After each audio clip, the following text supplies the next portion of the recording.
샬롬, 알레리야 방송 10분 단상에 오신 여러분을 환영합니다. 오늘은 세상의 삶의 원칙과 성경적 삶의 원칙이라는 제목으로 말씀을 나누겠습니다. 성경 말씀은 전도서 11장 1절, 너는 네 식물을 물 위에 던지라, 여러 날 후에 도로 찾으리라. 마가복음 14장 4절, 어떤 사람들이 분내어 서로 말하되 무슨 의사로 이 향유를 허비하였는가. 로마서 5장 8절, 우리가 아직 죄인 되었을 때 그리스도께서 우리를 위하여 죽으심으로 하나님께서 우리에게 대한 자기의 사랑을 확증하셨느니라. 갈라디아서 6장 9절, 우리가 선을 행하되 낙심하지 말지니 피곤하지 아니하면 때가 이르매 거두리라. 이 네 구절의 성경 말씀을 가지고 말씀을 전하겠습니다. 우리가 세상을 살아가는 삶의 원칙에는 크게 두 가지 원칙이 있습니다. 하나는 세속적 삶의 원칙이고 하나는 성경적 삶의 원칙입니다.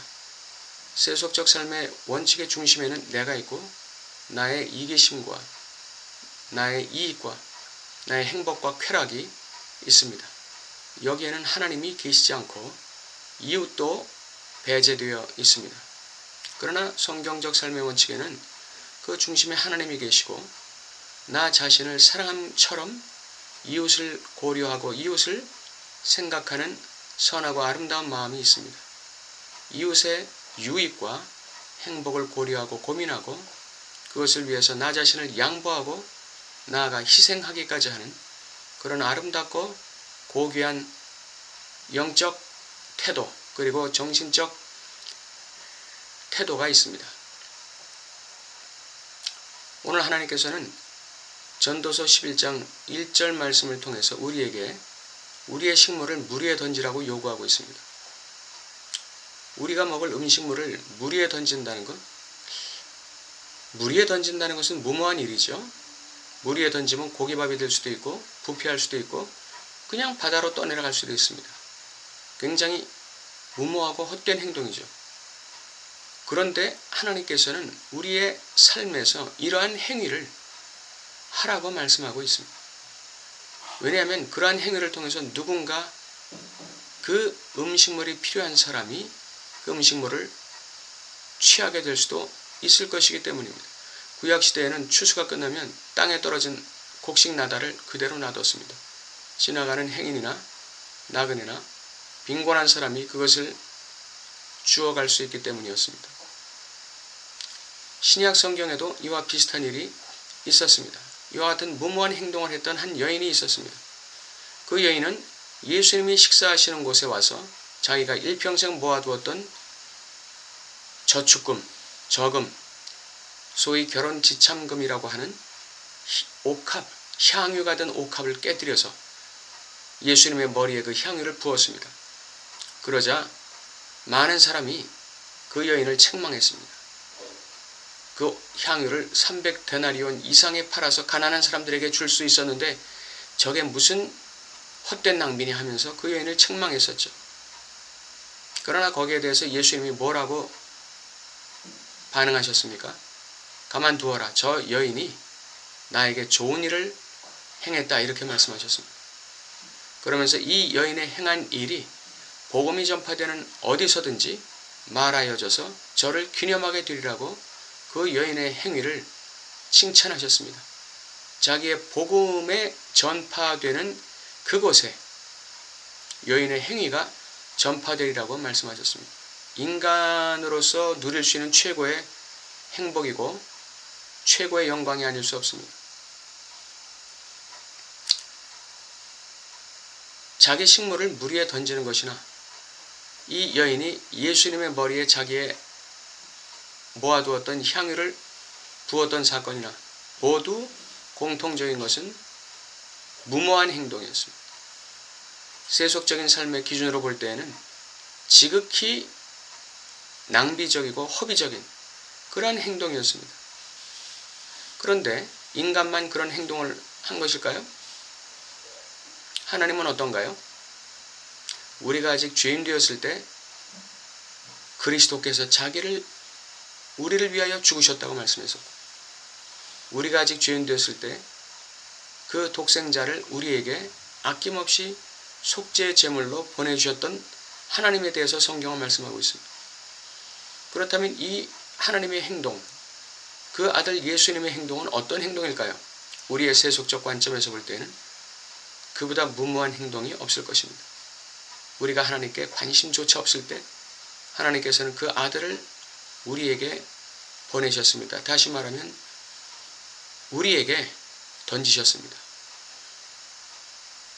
그 예수님은 하나님이 자신을 던지실 때 아무 소리 안 하시고 오히려 더 기꺼이 즐거운 마음으로 이 세상에 오셔서 자기 생명을 던지셨습니다. 이 두 분의 행위가 우리의 세속적인 삶의 관점에서 볼 때 어떨까요? 그것이 바로 성경적 삶의 원칙입니다. 아가페 사랑입니다. 우리가 이 세상을 살아갈 때 때를 따라서 우리가 선을 행하고 삽니다.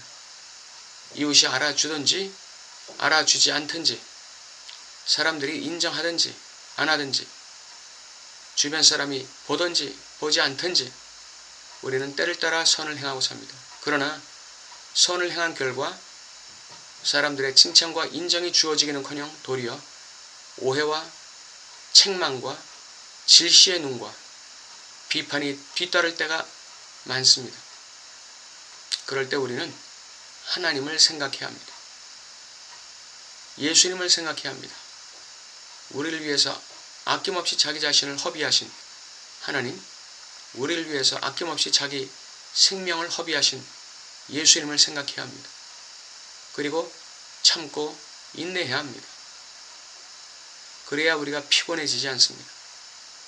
피곤하면 좌절하게 되고 낙심하게 되고 뒤로 물러나게 되죠. 그래서 성경 오늘 본문 갈라디아 6장 9절에는 너희가 선을 행할 때 낙심하지 말라고 말씀하셨습니다. 왜냐하면 때가 이르면 반드시 거두게 되기 때문입니다. 이것이 하나님의 삶의 원칙입니다. 우리가 아가페 사랑의 원리를 우리의 삶의 원칙으로 삼고 살아나갈 때 때가 이르면 거두는 역사가 반드시 나타납니다. 이것을 믿지 못하면 우리는 아가페 사랑을 실천할 수가 없게 되죠. 세속적인 눈으로 보면 어리석기 짝이 없고 무모하기 짝이 없고 소위 미친 행동이라고 할 수 있을 만한 그러한 일들이 우리의 삶 속에서 일어날 수 있습니다. 왜냐하면 하나님이 그것을 요구하기 때문에 그렇습니다. 내 식물을 물 위에 던지라. 나의 귀한 향유 옥합을 깨뜨려서 주님께 부어드리는 이러한 일들이 일어날 수 있습니다.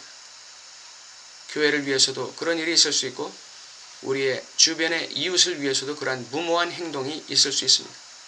그것이 바로 선을 행하는 것입니다. 사랑을 실천하는 것이죠. 그러나 그때 우리가 낙심하지 말고 하나님의 때에 거둘 것을 기대해야 합니다. 내가 거두지 못하면 내 자손들이 거두고 내 자손들이 못 거두면 내 형제들이 거두고 그들의 자손 즉 내 손주 세대에서 거둘 수도 있습니다. 무엇보다 중요한 것은 그러한 선한 행위들이 하나님의 생명책에 기록되어 있다는 사실입니다. 때가 이르면 거두리라. 이것은 주님께서 하신 말씀입니다.